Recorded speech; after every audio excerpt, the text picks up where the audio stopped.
नमस्कार, मैं हूं आंचल सिंह। हमारे साथ हैं ज्योतिषाचार्य मयंक शर्मा जी और हम बात करेंगे नुपुर शर्मा के राजनीतिक करियर के बारे में। जी हाँ, नुपुर शर्मा एक ऐसा नाम जो इन दिनों हर किसी के जुबान पर है। मयंक जी, आपसे ये मेरा निवेदन है, आपका जो समय आपने वक्त निकाला है उसके लिए भी धन्यवाद।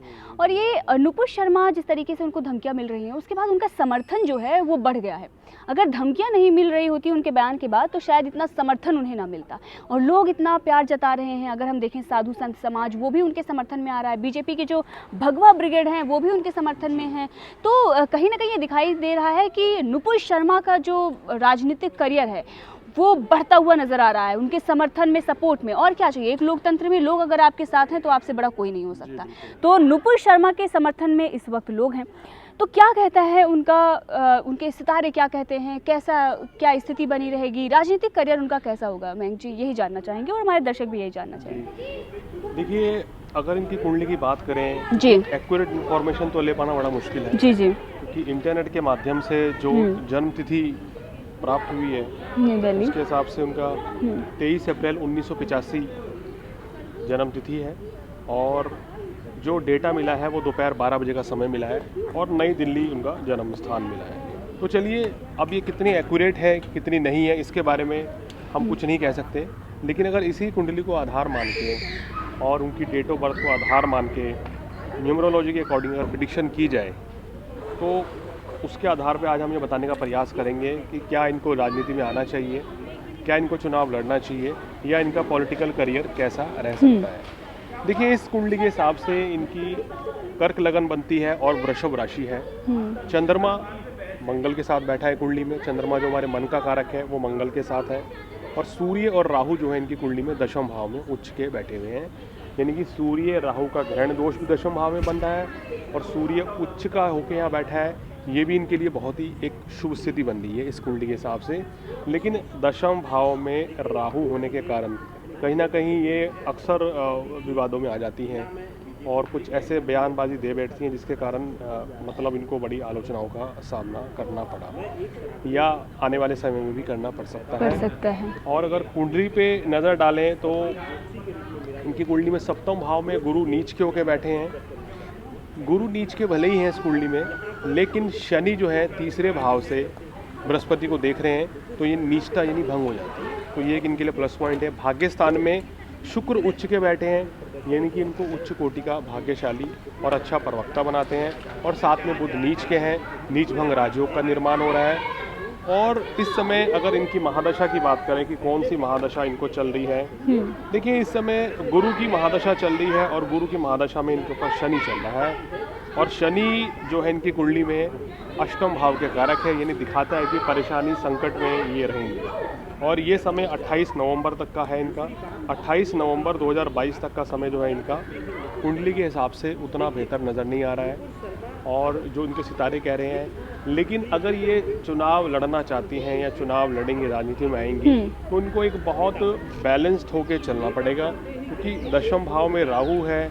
कहीं ना कहीं इनको विरोध का सामना भी करना पड़ सकता है या ये कंट्रोवर्सी में ज़्यादा रह सकती है अपनी स्टेटमेंट्स को लेके। तो इस चीज़ को लेके इनको बड़ा संभल के आगे चलना होगा अगर ये राजनीति में जाना चाहते। जी, अब यहाँ पर मयंक जी आपसे एक मेरा ये भी सवाल है, क्योंकि जिस तरीके से उन्हें धमकियाँ मिल रही हैं, बहुत बड़े बड़े आतंकी संगठन जो हैं वो भी धमकी दे रहे हैं, उन पर करोड़ों का इनाम रखा जा रहा है। ऐसे में हमने देखा है कि पिछले दिनों अगर हम इतिहास उठाकर देखें तो बहुत सारी ऐसी घटनाएं हो चुकी हैं, चाहे वो फ्रांस में हुई हो या श्रीलंका में हुई हो या फिर कमलेश तिवारी। तो ऐसे में लोग जानना चाहते हैं कि नुपुर शर्मा के साथ क्या कुछ हो सकता है। मतलब लोग ये जानना चाहते हैं कि क्या कुछ खतरा तो नहीं है उनके लिए। देखिए, कुंडली के हिसाब से अब कहते हैं कि शनि जब अष्टमेश होकर दशांतरदशा में आए और कर्क लगन है, या शनि ने इनसे कुछ गलत बयानबाजी करवाई है, कुछ गलत स्टेटमेंट दिए हैं जो कि बेहद दुर्भाग्यपूर्ण था। इस तरह के स्टेटमेंट जो हैं नहीं देने चाहिए, लेकिन वो उनके शनि के द्वारा वो दे दिए गए। तो शनि के कारण इनका समय 28 नवंबर तक इतना ठीक नहीं है, थोड़ा विपरीत समय है और राजनीति के लिहाज से भी ये समय उतना उनके पक्ष में नहीं है। उसके बाद का समय इनके लिए जो है बेहतर रहेगा। अगर 2022 नवंबर तक की बात करें हम तो वक्त अच्छा नहीं है, तो उसके बाद 2024 का चुनाव है, क्या बीजेपी इन्हें उतारेगी? देखिए, ये तो पार्टी के ऊपर पार्टी की कार्यकारिणी समिति तय करेगी उस समय जो स्थिति बनेगी। लेकिन शनि के बाद इनको बुध की दशा आ रही है और बुध की दशा जो है इनके लिए बुध इनका नीच भंग राजयोग बना के बैठा है और जिस समय 2024 में चुनाव होंगे तो सितारे कहीं ना कहीं इनके पक्ष में रहेंगे और इनको फ़ायदा उस चीज़ का मिल सकता है। लेकिन बीजेपी ने 6 साल के लिए इन्हें निष्कासित कर दिया है, तो क्या बीजेपी को उस वक्त सोचना चाहिए इसको लेकर, नुपुर शर्मा को लेकर? देखिए, ये तो सब कहते हैं कि हम तो ज्योतिषी तो एक कुंडली ग्रह नक्षत्र के हिसाब से आपका अच्छा या बुरा समय का कैलकुलेशन कर सकती है। ये पार्टी के ऊपर तय करेगा कि वो क्या निर्णय लेती है। लेकिन हाँ, इतना तय है कि नवंबर के बाद इनका समय में बदलाव होगा और इनको अपने बयान देने में भी अफसोस है। उन्होंने माफ़ी भी मांगी है सार्वजनिक रूप से और उन्होंने बताया कि ये बिल्कुल एक गलत तरीके का स्टेटमेंट दिया है, ऐसा नहीं देना चाहिए था। देखिए, सितारे जब हमारे पक्ष में होते हैं तो व्यक्ति अच्छी बात करता है, लेकिन सितारे जब हमारे विपरीत होते हैं तो जाने अनजाने में कुछ रॉन्ग स्टेटमेंट्स, कुछ कंट्रोवर्शियल चीज़ें हो जाती हैं जिसके कारण हमें आलोचनाओं का सामना करना पड़ता है। इतना ही कहना चाहूँगा, 2024 के आसपास का समय इनके लिए काफ़ी अच्छा रहेगा। अगर पॉलिटिकली ये आगे बढ़ाना चाहती हैं तो इनको बड़ा संभल के चलना होगा राजनीति में।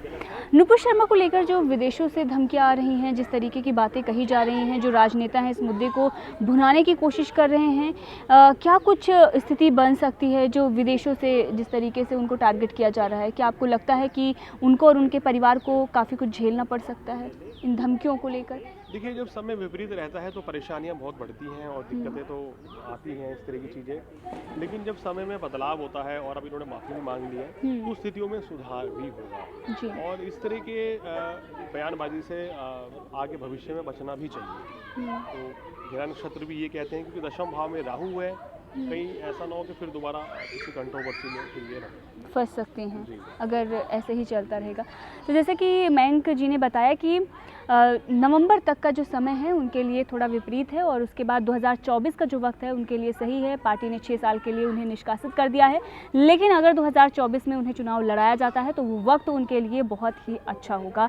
और इसके साथ ही अगर हम बात करें तो नुपुर शर्मा का जिस तरीके से समर्थन हो रहा है, अगर आप देखेंगे तो जितनी उनको धमकियाँ मिल रही हैं, जिस तरीके से उनके खिलाफ बयानबाजी हो रही है, उसके चलते ही उनको जनता का समर्थन मिल रहा है। जैसे कि मैंने आपको पहले भी बताया, लोकतंत्र में अगर लोग आपके साथ है तो फिर आपसे बड़ा कोई नहीं हो सकता। तो नुपुर शर्मा के साथ जनता है, जनता उन्हें सपोर्ट कर रही है और ये भी कहा जा रहा है कि जब उन्होंने माफ़ी मांग ली है तो उन्हें माफ़ कर देना चाहिए और अगर किसी भी प्रकार की धमकी देंगे तो फिर जनता उसके खिलाफ विरोध प्रदर्शन जताएगी। तो नुपुर शर्मा को लेकर जैसे कि मयंक जी ने भी बताया कि उनकी जो स्थिति है वो 2024 में अच्छी होती है तो वो चुनाव लड़ भी सकती हैं और इसका फ़ायदा उन्हें मिलेगा भी। जी, तो मयंक जी आपका बहुत बहुत धन्यवाद जो कुछ भी आपने नुपुर शर्मा के बारे में बताया और जिस तरीके की स्थिति बन रही है, नुपुर शर्मा को जनता का प्यार और विश्वास जो है वो मिलता ही रहेगा। धन्यवाद।